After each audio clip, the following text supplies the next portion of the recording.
তাহলে পৃথিবীতে কতগুলো ভাষা আছে? প্রায় ৩,৫০০-এরও বেশি, যেটাকে বলে থাকি। তবে ethnologue.com নামে একটা গবেষণা আছে, গবেষণা সংস্থা যেটাকে বলা হয়, তারা আছে ভাষার প্রকৃতি, গঠন, অন্যান্য বিষয় নিয়ে কি করে গবেষণা করে। তাদের তথ্য মতে পৃথিবীর প্রায় ৭,০০০-এরও বেশি বা ৬,০০০-এরও কি আছে ভাষা আছে। আমাদের এখানে বলা আছে ৬,০০০-এরও কি বেশি। তবে মূল যে বিষয়টা দাঁড়ায় প্রায় ৭,১১৬টির মতো। ৭,০০০ কত? ১১৬টি। এক একজনকার তথ্যে এক এক রকম হতে পারে। তবে আমাদের বইয়ের প্যাটার্নে যদি প্রশ্ন আসে প্রায় ৩,৫০০-এর কি বেশি, যে উত্তরটা আমরা দিয়ে থাকি। এখন আসো ভাষার স্থানভেদে, যেমন মাতৃভাষার দিক থেকে, অর্থাৎ মাতৃভাষার বিবেচনায় বাংলা ভাষার স্থান কততম? ৪র্থতম। মোট জনসংখ্যার ভিত্তিতে, কিসের ভিত্তিতে? মোট জনসংখ্যার ভিত্তিতে বাংলার স্থান কততম? ৬ষ্ঠতম। এবং দাপ্তরিক ভাষা, এখানে তথ্যটা দেওয়া আছে ৮ম, কিন্তু হবে ১০তম। কত হবে? ১০ম হবে। এটা মনে রাখবো, দাপ্তরিক ভাষা অনুসারে বাংলা ভাষার স্থান কততম? ১০তম। কততম? ১০তম। এরপরে আমরা এবারে যে বিষয়টা জানবো যে ভাষার স্থান ভেদে বা আমাদের এই যে ভাষাটা বলতেছি, ভাষার মধ্যে অন্যতম একটা ভাষা হচ্ছে আমাদের কি? বাংলা ভাষা। বাংলা ভাষা কোথা থেকে আসছে, কিভাবে আসলো এবং কেমন করে আসলো, এটা জানতে হবে। তো আমরা একটু ধারণা জানি যে বাংলা ভাষার ক্রম বিবর্তনের দিকে যদি লক্ষ্য করা যায়, বাংলা যে মূল ভাষা বংশ থেকে এসেছে তার নাম কি? ইন্দো ইউরোপীয় ভাষা বংশ, এটা আমরা জানি। তো ইন্দো ইউরোপীয় ভাষা বংশ ছিল, এটা একটা ভাষা পরিবার। যেমন আমরা এখন একটা পরিবারের মধ্যে আছি, কিন্তু প্রত্যেকে আবার যদি আলাদা হয়ে যায়, এক একজন এক এক সদস্যের হয়ে যাবো, তাই না? ঠিক তেমনই এরকম একটা ইউনিটি ছিল, এরকম ১২টা ইউনিটি ছিল। কতটা ছিল? ১২টা ইউনিটি। তার মানে ইন্দো ইউরোপীয় ভাষা বংশের মতো আরো ১১টি কি আছে? ভাষা বংশ আছে। সেগুলো থেকে ভাষা কি আসে নাই? আছে। শুধুমাত্র আমাদের ইন্দো ইউরোপীয় ভাষা বংশ থেকে পৃথিবীর সবচেয়ে বেশি ভাষা এসেছে, তার মধ্যে আমাদের কি এসেছে? বাংলাটাও এসেছে। কিভাবে এসেছে সেই রূপটা দিব, আমাদের বইয়ে ওইটা কম দেওয়া আছে, আমি একটু পরে ওটা লিখে দিচ্ছি। এবং আমাদের এরকম কতগুলো বিষয় এখানে চলে আসবে। তার মধ্যে হচ্ছে ভাষা বংশ, যদি আলোচনার দিকে যাই, সেই ভাষা বংশের আলোচনাগুলোর দিকে প্রথমে লক্ষ্য করব,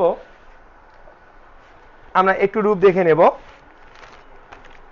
এটা বইয়ে একটু কম দেওয়া আছে, চাইলে খাতায় নোট করে রাখতে পারি। ইন্দো ইউরোপীয়, এটা হচ্ছে ভাষা বংশের মূল বিষয়টা। ইন্দো ইউরোপীয়, এই ইন্দো ইউরোপীয় ভাষা বংশের দুইটি শাখা এসেছে। কয়টি শাখা? দুইটি শাখা এসেছে। একটা আছে শতম শাখা, আর একটা কি কেন্দ্র। এটা কি জানা আছে কারো? শতম শাখা কিন্তম শাখার নামটা মনে আছে কি? জানা আছে? নাই? তাহলে মনে রাখবো, যদি বলা হয় আমাদের বাংলা ভাষার মূল ভাষা বংশ কোনটি? ইন্দো ইউরোপীয়। ইন্দো ইউরোপীয় কোন শাখা থেকে এসেছে? শতম শাখা থেকে। কোন শাখা থেকে? শতম শাখা থেকে। মনে রাখতে হবে, ইন্দো ইউরোপীয় মূল শাখা আছে কোনটা? শতম। এই শতম শাখা থেকে কিন্তু কে এসেছে? আমাদের বাংলাটা এসেছে। এখান থেকে আমি শতম শাখা থেকে কয়েকটা রূপ পাই, সেই রূপগুলোর মধ্যে আমি 4টা রূপ নিয়ে আসলাম। আরবীয়, তারপরে পাবো হচ্ছে মিশরীয়, তারপর পাবো হচ্ছে ইরানীয়, তারপরে পাবো হচ্ছে ভারতীয়। এখন আমরা একটু আন্দাজ করি কোন ক্রমটা থেকে বাংলা ভাষা এসেছে বলিতে দেখি। আরবীয়, মিশরীয়, ইরানীয় এবং ভারতীয়, কোনটা শাখা থেকে আসতে পারে আমাদের বাংলাটা? বুঝে বলি দেখি কোনটা থেকে আসতে পারে? ভারতীয় থেকে। কোনটা থেকে? ভারতীয়। ভারতীয় থেকে আসছে ভারতীয় আর্য। ভারতীয় থেকে আমরা আর্য কথা নাম শুনছি না? এই ভারতীয় থেকে কি? ভারতীয় আর্য। ভারতীয় থেকে ভারতীয় আর্য। তাহলে এরপরে ভারতীয় আর্যের দুইটা রূপ পাই। কয়টা রূপ পাই? দুইটা রূপ। রূপগুলো কি কি? একটা পাই লিখিত রূপ, আমি কিন্তু সরাসরি, এগুলো আরো অনেক ভাগ আছে, আমি শুধু সরাসরি রূপটা দেখাচ্ছি বাংলাটা কিভাবে এসেছে সরাসরি। একটা আছে লিখিত রূপ, আর একটা আছে মৌখিক বা মুখের রূপ। মুখের লিখিতটাকে বলা হয় সংস্কৃত। লিখিতটাকে বলা হয় কি? সংস্কৃত। শুধু লেখার জন্য। সংস্কৃত কি বলে? কোন ভাষা লেখার জন্য? সংস্কৃত ভাষা। এটা বলার জন্য নয়। সংস্কৃত শুধু কিসের জন্য? আমি যদি সংস্কৃত ভাষায় কথা বলতাম তাহলে কি বোঝা যেত? না, কোনোই বোঝা যেত না। সংস্কৃত শুধু লেখার জন্য, বলার জন্য নয়। এরপর হচ্ছে মুখের ভাষা, যেটাকে আমরা প্রাকৃত বলি। আমরা কোন ভাষায় কথা বলি? প্রাকৃত। এই প্রাকৃত কি, এটা সম্পর্কে অনেকগুলো ধারণা দিতে হবে, আমি পর্যায়ক্রমে দিব। প্রাকৃত সম্পর্কে অনেক ধারণা দিতে হবে। এই যে এখন এখান থেকে আমরা একটু ফাইন্ড আউট করি, এই যে লিখিত এবং মুখের মধ্যে কোনটা থেকে আমাদের বাংলা আসছে? প্রাকৃত থেকে আসছে। কোনটা থেকে আসছে? প্রাকৃত থেকে আসছে। প্রাকৃত থেকে আবার এখানে দুইটি রূপ চলে আসবে। কয়টি রূপ চলে আসবে? দুইটি রূপ। আমি একটু এভাবে লিখে দিচ্ছি, তোমরা পারলে একটু নিজেরাই ঠিক করে নিও। এই যে উল্টা ভাষায় গেল। হ্যাঁ, আচ্ছা, এই দুটো রূপের মধ্যে একটা আছে গৌড়ীয় আর একটা আছে মাগধী। নাম শুনছি না? গৌড়ীয় আর একটা কি মাগধী। এই যে গৌড়ীয়, এই গৌড়ীয় সম্পর্কে যে তথ্যটা আছে এটা কিন্তু ডক্টর মোহাম্মদ শহীদুল্লাহ থেকে আছে। গৌড়ীয় সম্পর্কে তথ্যটা কার থেকে আছে? ডক্টর মোহাম্মদ শহীদুল্লাহ। আর মাগধী থেকে যে তথ্যটা আছে কার থেকে আছে? সুনীতি বাবু থেকে, অর্থাৎ সুনীতি কুমার চট্টোপাধ্যায় থেকে এসেছে। তার মানে গৌড়ীটা এসেছে 7ম শতকে। কত শতকে? তাহলে ডক্টর মোহাম্মদ শহীদুল্লাহ গৌড়ীয় প্রাকৃতের যে ধারণাটা দেন কত শতকে? 7ম শতকে। এবং মাগধী যে তোমার হচ্ছে রূপটা আছে, এই কথাটা কে বলেছেন? ডক্টর সুনীতি কুমার চট্টোপাধ্যায়। কত শতকে? 10ম শতকে। আমরা মনে রাখবো কত শতকে? 10ম শতকে। তাহলে গৌড়ীয় রূপটা পাইলাম আমরা কত শতকে? 7ম শতকে। এবং মাগধীটা পাইলাম 10ম শতকে। এবং এই দুটা রূপ, তার মানে এখানে একটা অনেক বড় বিশ্লেষণ আছে, একটু মনোযোগ দিব। সেটা হচ্ছে কি, এই প্রাকৃত ভাষার বিবর্তন, প্রাকৃত ভাষার কি বিবর্তন। তৎকালীন সময়ে যেহেতু বলছি লিখিত নির্ধারিত, এটা থেকে কোনো ভাষার জন্ম, সংস্কৃত থেকে বা আছে লিখিত ভাষা থেকে কোনো ভাষার জন্ম হয় নাই। কারণ মানুষের মুখের ভাষাটাই আস্তে আস্তে কি হয়? পরিবর্তন হয়। মানুষ যখন মুখের ভাষা বলতে থাকে তখন পর্যায়ক্রমে এটা আস্তে আস্তে কি হয়? বৃদ্ধি পেতে থাকে এবং নানান ধরনের বিবর্তন আসে। আর সেই বিবর্তনের মধ্যে প্রাকৃত যে ভাষাটা আছে, এই প্রাকৃত ভাষার বিবর্তন থেকে কিন্তু আমাদের বাংলা ভাষাটা আস্তে আস্তে এসেছে। কয়টা রূপে এসেছে? 2টা রূপে। এটা হচ্ছে গৌড়ীয় প্রাকৃত। তৎকালীন সময়ে গৌড় অঞ্চল ছিল। কি অঞ্চল? বি কেয়ারফুল, আমরা মনে রাখবো। তৎকালীন সময়ে একটা অঞ্চল ছিল, নাম কি ছিল? গৌড় অঞ্চল। সেই গৌড় অঞ্চলে মানুষের মুখের ভাষাটা বা তৎকালীন সময়ে যে রূপটা ছিল সেটা ছিল কি? গৌড়ীয় ভাষা। কি ভাষা? গৌড়ীয় ভাষা। এবং পরবর্তীতে আরেকটা অঞ্চল ছিল, তার নাম ছিল মগধ অঞ্চল। কি অঞ্চল? মগধ অঞ্চল। কি অঞ্চল? মগধ অঞ্চল। তাহলে মগধ অঞ্চলে মানুষের তৎকালীন সময়ে মুখের ভাষা ছিল, তার নাম মাগধী প্রাকৃত। কি প্রাকৃত? তাহলে একটা পাইলাম গৌড়ীয় প্রাকৃত, আর একটা পাইলাম কি? মাগধী প্রাকৃত। এখন কি দুই জায়গায় এখন ঝগড়া শুরু হয়ে গেল না? একজন শহীদুল্লাহ বলছে এক কথা, সুনীতি কুমার বললো আরেক কথা। এখন আমরা তো টেনশন পড়ে গেলাম যে কোন প্রাকৃত থেকে বাংলা আসছে। কি হয় না? নয়। তার মানে তৎকালীন সময় বিভিন্ন প্রাকৃত থেকে বাংলা, একটা নয়, বিভিন্ন প্রাকৃত। তৎকালীন অনেকগুলো প্রাকৃত ছিল। সবচেয়ে পরিচিত প্রাকৃত কয়টি? 2টি, একটা গৌড়ীয় আর একটা কি? মাগধী। এই 2টি প্রাকৃতের রূপ থেকে আমাদের বাংলা এসেছে। তার মানে 2টা থেকে একসঙ্গে আসে নাই, আলাদা করে একত্রে রূপ নিয়ে। সেটাকে আমরা বলছি এই 2টা রূপে একসঙ্গে হচ্ছে অপভ্রংশ। কি হলো? অপভ্রংশ। তাহলে অনেকগুলো প্রাকৃত যখন একসঙ্গে হয় তখন তার নাম কি হলো? অপভ্রংশ, যা বিকৃত হয়েছে। অপভ্রংশ মানে কি? যা বিকৃত হয়েছে। কথা কি বুঝতে পারছি? অপভ্রংশটা কি হয়েছে? বিকৃত হয়েছে। মানে প্রাকৃত ভাষাগুলো একসঙ্গে কি হলো? বিকৃত হলো। এই প্রাকৃত থেকে যখন অপভ্রংশ আসলো গৌড়ীয়র মাধ্যমে এবং মাগধীর মাধ্যমে, সেখান থেকে আরেকটা রূপ পাবো। সেই রূপটা হচ্ছে আমাদের বঙ্গকামরূপী। কি রূপী? বঙ্গ। নাম শুনছি না? বঙ্গকামরূপী। তাহলে বাংলা সরাসরি কোন থেকে এসেছে? কি থেকে এসেছে? কোন রূপ থেকে এসেছে? বঙ্গকামরূপী। বাংলা সরাসরি কোন রূপ থেকে এসেছে? বঙ্গকামরূপ থেকে। এবং বঙ্গকামরূপী কিসের মাধ্যমে আসছে? অপভ্রংশের মাধ্যমে। কিসের মাধ্যমে? তাহলে অপভ্রংশ কি? তৎকালীন সময় বিভিন্ন প্রাকৃতের বিকৃত রূপ। তৎকালীন সময় বিভিন্ন প্রাকৃতের কি? বিকৃত রূপ। এই বিকৃত রূপটা প্রাকৃতটা কোথা থেকে আসলো? ভারতীয় আর্য কোথা থেকে আসলো? ভারতীয় কোথা থেকে আসলো? শতম কোথা থেকে আসলো? কথা কি বুঝতে পেরেছি? এই যে ভাষার যে ক্রম, ভাষার কি ক্রম, এই সম্পর্কিত প্রশ্ন কিন্তু পরীক্ষায় আছে, গত পরীক্ষা একটা। কথা কি বুঝলাম? এবার আসো, বঙ্গকামরূপীর অনেকগুলো শাখা। শাখা বলতে আমাদের বাংলা সহ আরো কয়েকটা আছে। তার মানে এ হচ্ছে মা, বাংলা আছে কি? মেয়ে। বঙ্গকামরূপীটা আছে কি? মা, আর বাংলাটা আছে কি? মেয়ে। দুহিতা বলা হয়। বঙ্গকামরূপীর কি বলা হয়? দুহিতা। আর বোন অসমিয়া। বাংলার বোনকে অসমিয়া আছে। তারপরে তোমার কি আছে? উড়িয়া আছে। হ্যাঁ, আরো জানি কি একটা আছে,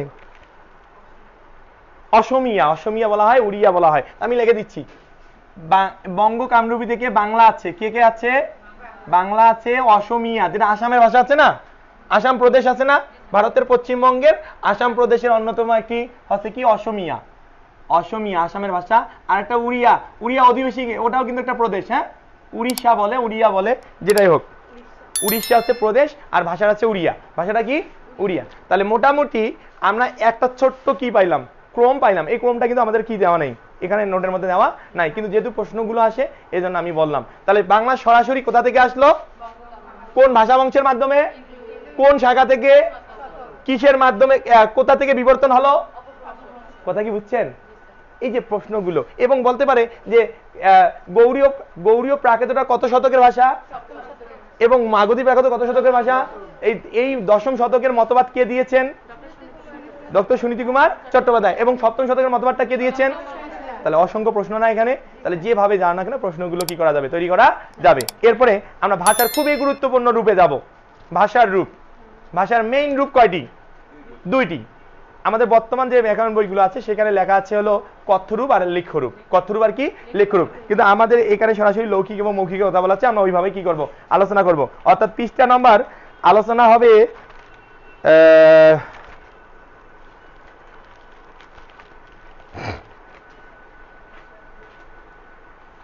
হ্যাঁ আমাদের হচ্ছে পৃষ্ঠা 3 এর মধ্যে দেওয়া আছে। হ্যাঁ 3 নম্বর পৃষ্ঠার মধ্যে একটু লক্ষ্য করবো সবাই, পৃষ্ঠা নম্বর 3। এটা সবার হয়ে গেছে না? Very good. আচ্ছা, তাহলে আমরা এবার যে বিষয়টা নিয়ে আলোচনা করবো সেটা হচ্ছে ভাষার কি রূপ। তো প্রথমে আমরা লিখি ভাষার রূপের মধ্যে এভাবে লিখি, ভাষাকে দুইটা রূপে ভাগ করব। আমাদের বইয়ে দেওয়া আছে, জাস্ট আমি বিশ্লেষণ দেওয়ার জন্য। তো বইয়ে কিন্তু ওই বিশ্লেষণটা দেওয়া নাই, আমি যে বিশ্লেষণ দিব সেটা আরেকটা নতুন বিশ্লেষণ হবে। আমাদের বইয়ের থেকে নতুন বিশ্লেষণ একটা হবে, বইয়ে যেটা আছে সেটা পড়বই, লেকচার শিটের মধ্যে যেটা আছে সেটা পড়বো, তার বাইরে আরেকটা রূপ পড়বো। তো প্রথমে দেখি ভাষার দুটি রূপের মধ্যে একটা হচ্ছে লেখ্য রূপ, একটা কথ্য রূপ, আর একটা কি লিখ্য রূপ। আমাদের বইয়ে একটা মৌখিক দেওয়া আছে আর একটা কি আছে লৈখিক দেওয়া আছে, তাই না? একটা মৌখিক আর একটা কি লৈখিক। তাহলে লেখ্যটাকে বলা হচ্ছে লৈখিক আর কথ্যটাকে বলা হচ্ছে কি মৌখিক। কথা কি বুঝতে পারলাম? আচ্ছা, এই যে কথ্য রূপকে দুইটা রূপে ভাগ করব। কটা রূপে? দুইটা রূপে ভাগ করব। একটা হচ্ছে আঞ্চলিক, একটা হচ্ছে কি আঞ্চলিক, আর একটা আছে আদর্শ কথ্য। আদর্শ কথ্য এখন থেকে শুনবেন, যেটাকে চলিত বলা হয়। আদর্শ কথ্যকে কি বলা হয়? চলিত বলা হয়। আগে শোনেন নাই, এখন থেকে শুনবেন। তাহলে আদর্শ কথ্যকে কি বলা হয়? চলিত বলা হয়। আর আঞ্চলিক সম্পর্কে আমরা জানি, আঞ্চলিক ভাষার আরেক নাম উপভাষা। এখানে পরীক্ষার প্রশ্ন আছে, উপভাষার পারিভাষিক শব্দ কি? ডায়ালেক্ট, তাই না? এগুলো আসে, হ্যাঁ মনে রাখবেন। তো আদর্শ কথ্য বা চলিত, আদর্শ কথ্য বা কি চলিত। এবং লেখ্যরূপকে আমরা কয়টা রূপে ভাগ করবো? যদিও দুইটা আছে, আমি তিনটা রূপ দেখাবো। কয়টা রূপ দেখাবো? তিনটা রূপ। কিন্তু মেইন আলোচনা কয়টা? দুইটা। কি কি? এখন টেনশন পড়ে গেছেন না? একটা আছে কি আদর্শ লেখ্য, সরি, এটা আছে কি আদর্শ লেখ্য, যেটাকে আমরা বলবো চলিত। কি বলবো? চলিত। একটা আছে সাধু, একটা আছে কি সাধু, আর একটা আছে কাব্য, আর একটা কি কাব্য। তাহলে ভাষার রূপ দুইটি, ভাষার রূপ আর কথ্য রীতি, আর একটা কি লেখ্যরীতি। কথ্যরূপ আর লেখ্যরূপ, কথ্যরূপ আর কি লেখ্যরূপ। আর রীতিগুলো বিভিন্ন ভাবে হচ্ছে। রীতি কি? কথ্য রীতি কয়টি? দুটি, একটা আঞ্চলিক রীতি আর একটা আদর্শ কথ্য রীতি। এবং লেখ্য রীতি কয়টি? তিনটি, একটা কি আদর্শ লেখ্য রীতি, একটা আছে সাধু রীতি, আর একটা আছে কাব্য রীতি। কথা কি ক্লিয়ার? কিন্তু আমাদের বইয়ে শুধু কোনটা দেওয়া আছে? সাধু আর কি চলিত দেওয়া আছে। আমরা পড়বো, সমস্যা নাই, কিন্তু শেখার ক্ষেত্রে সবগুলাই শিখবো। কথা কি বুঝতে পারলাম? আসি, এটা নবম, বর্তমান যে নবম দশম শ্রেণীর বই আছে সেই নবম দশম শ্রেণীর বইয়েতে কিভাবে দেওয়া আছে, এইভাবে দেওয়া আছে। তাহলে সর্বশেষ ব্যাকরণ পরিমার্জিত রূপ যেটা, সেটাকে আমাকে কি করতে হবে? পড়তে হবে। কথা কি বুঝছে? এটা তো আগের রূপে দেওয়া, এটা কিসের রূপে দেওয়া? আগের। আর বর্তমান পরিবর্তিত রূপ কোনটা দেওয়া? এটা দেওয়া। তাহলে আমরা কোনটা পড়বো? বর্তমানটা পড়বো, নতুন ভার্সন। ক্লিয়ার? আসি এবার আঞ্চলিক রূপ এবং আদর্শ কথ্য রূপ, এই দুটোর মধ্যে মূল বিশ্লেষণটা আসলে কেমন করে হবে। সাধারণত আমাদের বাংলাদেশে বিভিন্ন ধরনের অঞ্চলের মানুষ আছে, এক একজন এক একভাবে কি করে কথা বলে। যেমন আমাদের রংপুর অঞ্চল, বরিশাল অঞ্চল, ময়মনসিংহ অঞ্চল, তারপরে নোয়াখালী অঞ্চল, এক একজন এক, সিলেট, চট্টগ্রাম, তাই না? সবার ভাষা কি একরকম? আমরা সিলেটের ভাষা কি বুঝবোই না, এবং চট্টগ্রামের ভাষা তো আরো বোঝা। নোয়াখালীরা আর বরিশালীরা মাঝে মাঝে কি করা যায়? বোঝা যায়, কিন্তু অন্যগুলা কিন্তু খুবই কঠিন হয়ে যায়। এবং ঢাকাইয়াও বোঝা যায় মাঝে মাঝে, তারপরে একটু কি হয় সমস্যা। কিন্তু সত্যি আমরা ভালো বুঝি কোনটা? আমাদের রংপুরি অঞ্চলের ভাষা, অর্থাৎ আমাদের রংপুর অঞ্চলের ভাষা। এখানে আবার অন্য ভাষাকে কখনো ঘৃণা করা যাবে না। যার ওই যে আমি একটা কথা প্রায় বলেই থাকি যে এক এক কারো মুখের গালি কারো মুখের কি বুলি, আর কারো মুখের বুলি কারো মুখের কি গালি। ওই যে পুরী নিয়ে একটা গল্প শুনাইছিলাম অনেকদিন আগে, তাই না? আবারও একটু বলি। তো আমি এই পুরী নিয়ে গল্পটা কেন বলতেছি, দেখো মজা লাগার কথাই। তো যেহেতু ভাষার আলোচনা, এজন্য বলি অঞ্চল ভেদে। কি ভেদে? অঞ্চল ভেদে। কোনো সমস্যা আছে?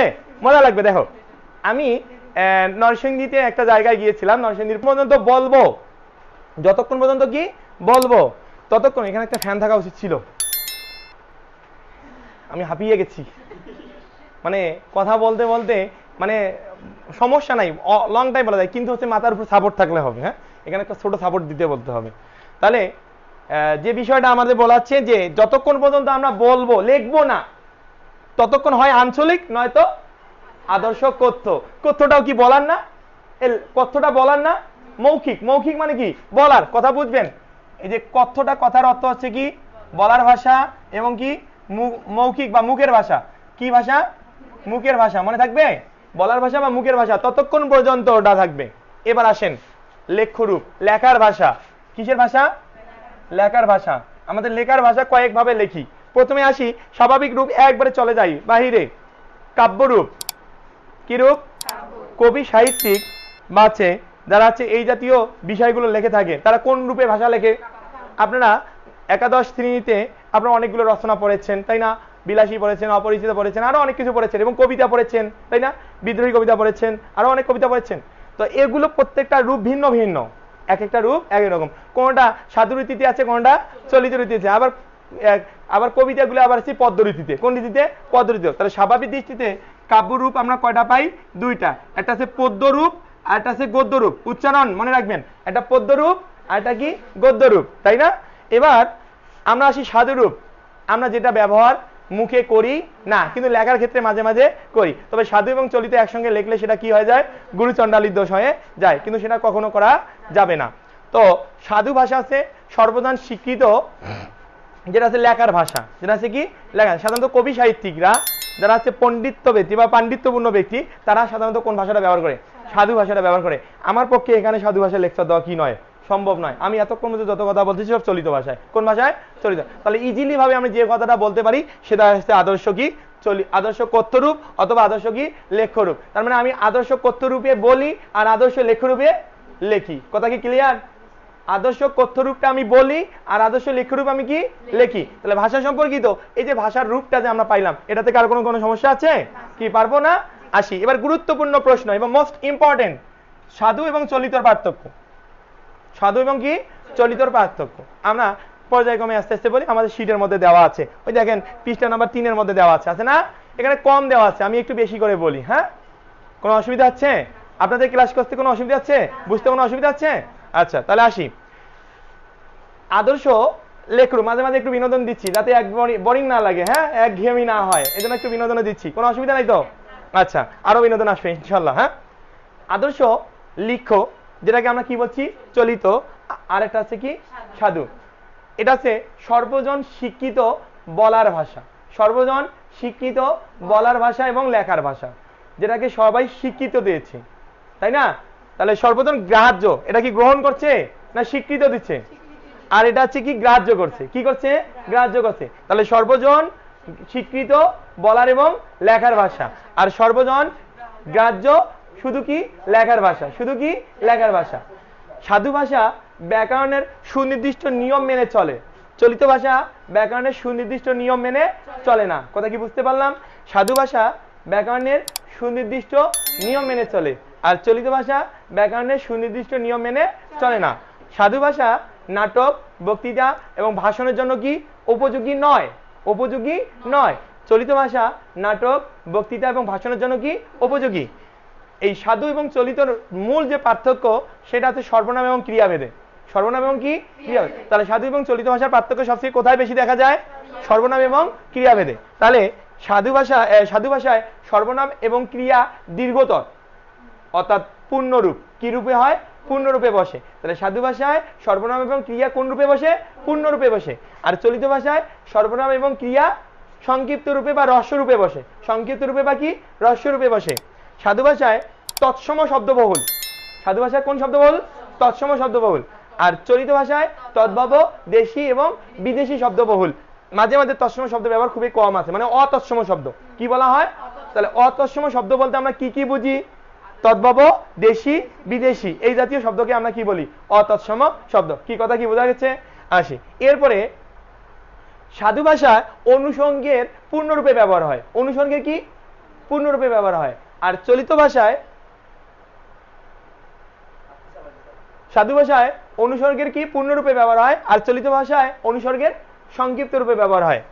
সাধু ভাষার ক্ষেত্রে এটা দুর্বোধ্য। এটা কি দুর্বোধ্য? দুর্বোধ্য মানে কি বোঝা মুশকিল, দুই পদ মানে কি বোঝা বসিয়ে, তাই হচ্ছে গুরু গম্ভীর, তাই কি গুরু গম্ভীর। আর চলিত ভাষা হচ্ছে যেটাকে আমরা বলি চঞ্চল, কি বলি চঞ্চল এবং কৃত্রিম, চঞ্চল এবং কি কৃত্রিম। তো এই ভাষাগুলোর ক্ষেত্রে আমাদের বুঝতে জাস্ট কতগুলো পার্থক্য, এই পার্থক্যগুলো যদি আমরা একটু লক্ষ্য করে দেখি তাহলে কি হবে, আরো দুই একটা পার্থক্য হয়তো থাকতে পারে, একটু দেখে নিলে আমাদের কি হবে ক্লিয়ার হয়ে যাবে। এটাকে যদি স্বাভাবিক আমরা রূপতত্ত্ব অনুযায়ী ভাঙি তাহলে কি হয়, বি আ ক্রি অন, তাই না, যেটার অর্থ আমরা জানি কি বিশেষভাবে বিশ্লেষণ, তাই না, বিশেষভাবে কি বিশ্লেষণ। তাহলে ব্যাকরণ শব্দের অর্থ কি বিশেষভাবে বিশ্লেষণ। তাহলে ভাষার স্বরূপ ও প্রকৃতি, ভাষার স্বরূপ প্রকৃতি ও তার উপাদান নিয়ে যে গ্রন্থ আলোচনা করা হয় তার নামই হচ্ছে কি ব্যাকরণ। এবং বাংলা ভাষার স্বরূপ ও প্রকৃতি নিয়ে যখন আমরা আলোচনা করি তখন তাকে বলা হয় বাংলা ব্যাকরণ। তাহলে প্রত্যেকটি ভাষার এই আলোচ্য বিষয় কয়টি, প্রত্যেকটি ভাষার এই আলোচ্য বিষয় কয়টি, চারটি। কি কি, ধ্বনি, শব্দ, বাক্য, অর্থ। ধ্বনি, শব্দ, বাক্য, অর্থ, প্রত্যেকটি ভাষার মৌলিক আলোচ্য বিষয় হচ্ছে চারটি। আমাদের বাংলা ব্যাকরণের মৌলিক আলোচ্য বিষয় কয়টি, চারটি। এবং বাংলা ব্যাকরণের যে আলোচ্য বিষয়গুলো খুব গুরুত্বপূর্ণ পড়া হয়ে থাকে বা আলোচনা করা হয়ে থাকে, যেখান থেকে পরীক্ষা প্রশ্ন আসে, সেগুলো আমরা বিভিন্ন ক্যাটাগরিতে বা বিভিন্ন মাধ্যমে শিখবো। তো ধ্বনি থেকে আমরা যেটা পাই ধ্বনি তত্ত্ব, কি তত্ত্ব, ধ্বনি থেকে পাই ধ্বনি তত্ত্ব, শব্দ থেকে শব্দ তত্ত্ব বা আরেক নাম আছে রূপ তত্ত্ব, মনে রাখবেন। ধ্বনি তত্ত্বে শব্দ তত্ত্বের আরেক নাম কি রূপ তত্ত্ব। বাক্য তত্ত্ব এর আরেক নাম আছে, বাক্য তত্ত্বের আরেক নাম কি পদক্রম, বাক্য তত্ত্বের আরেক নাম কি পদক্রম। এবং অর্থ থেকে অর্থতত্ত্ব, অর্থতত্ত্বের আরেক নাম কি বাগর্থ তত্ত্ব। কি তত্ত্ব, বাগর্থ তত্ত্ব। তাহলে মনে রাখবো, তাহলে ধ্বনি থেকে ধ্বনি তত্ত্ব, শব্দ থেকে শব্দ তত্ত্ব, তারপরে বাক্য থেকে কি বাক্য তত্ত্ব, অর্থ থেকে কি অর্থতত্ত্ব। এবং আমরা পর্যায়ক্রমে এই তত্ত্বগুলোতে বাংলা ব্যাকরণের যে টপিকগুলো নিয়ে আমরা আলোচনা করি, এই টপিকগুলো কোথায় কোন টপিকটি আলোচিত হয়, এই যে সমাস কোথায় আলোচিত হয়, তোমার উপসর্গ কোথায় আলোচিত হয়, তারপরে কারক কোথায় আলোচিত হয়, বা হচ্ছে তোমার হচ্ছে অর্থবোধক যে শব্দগুলো আছে বা আছে টপিকগুলো আছে সেগুলো কোথায় আলোচিত হয়। এবং সন্ধি যদি বলা হয়, সন্ধি কোথায় আলোচিত হয় বলেন তো দেখি, সন্ধি কোথায় আলোচিত হয়, সন্ধি কিসের মিলন বলেন, এই সন্ধি শব্দের অর্থ কি, মিলন, কিসের মিলন, রং, ধ্বনির মিলন।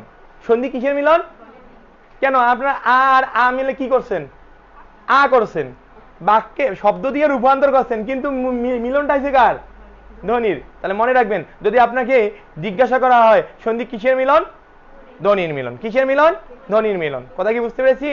আচ্ছা, এবার আসেন এই ধ্বনি তত্ত্বে কোন কোন টপিকগুলো আলোচিত করা মানে আলোচনা করা হয়, যে টপিকগুলো ধ্বনি তত্ত্বের আলোচ্য বিষয়। প্রথমে দেখেন ধ্বনি তত্ত্বের আলোচ্য বিষয় আমরা ছন্দে ছন্দে দিতে পারি। আমি কি ছন্দে ছন্দে দিব না আছে এমনি এমনি দিব, হ্যাঁ এমনি দেই, ছন্দে ছন্দের দরকার নেই। হ্যাঁ আচ্ছা, তাহলে ধ্বনি, বর্ণ, তারপরে বর্ণমালা, অক্ষর, তারপরে ধ্বনি দল, বাকযন্ত্র, বর্ণের উচ্চারণ, তারপরে হচ্ছে ধ্বনি পরিবর্তন। আপনাদের একটা টপিক ছিল ধ্বনি পরিবর্তন, নত্যবিধান, সত্যবিধান, মনে রাখবেন নত্য এবং সত্যবিধান খুবই গুরুত্বপূর্ণ পার্ট, এই পার্টটা ভালো করে পড়তে হবে। হ্যাঁ, নত্যবিধান, সত্যবিধান এবং সন্ধি। যেহেতু সন্ধিতে ধ্বনি মিলন হয় তাহলে সন্ধিও কোথায় আলোচিত হয়, ধ্বনি তত্ত্বে। তাহলে ধ্বনি তত্ত্বের আলোচ্য বিষয়গুলো আমি লিখে দিচ্ছি। ধ্বনি, বর্ণ, বর্ণমালা, এটা ধ্বনি পরিবর্তন, এটা ধ্বনি দল। আমি আরেকবার বলতেছি, ধ্বনি, বর্ণ, বর্ণমালা, অক্ষর, ধ্বনি দল, বাকযন্ত্র, বর্ণের উচ্চারণ, ধ্বনি পরিবর্তন, নত্যবিধান, সত্যবিধান, সন্ধি। এই টপিকগুলো আমাদের ধ্বনি তত্ত্বের কি হবে, আলোচ্য বিষয় হবে, মনে রাখবো আমরা। এরপরে শব্দ বা রূপতত্ত্ব, শব্দ বা রূপতত্ত্ব, শব্দ বা রূপতত্ত্বের কোন কোন বিষয়গুলো নিয়ে আলোচনা করা হয়, তাহলে আমরা সেগুলো একটু লক্ষ্য করব। এখানে তোমাদের ওইভাবে অতটা বিশ্লেষণ করা নাই, তারপরে আমরা একটু কি করি আমাদের মতো করে আলোচনা করি, ঠিক আছে?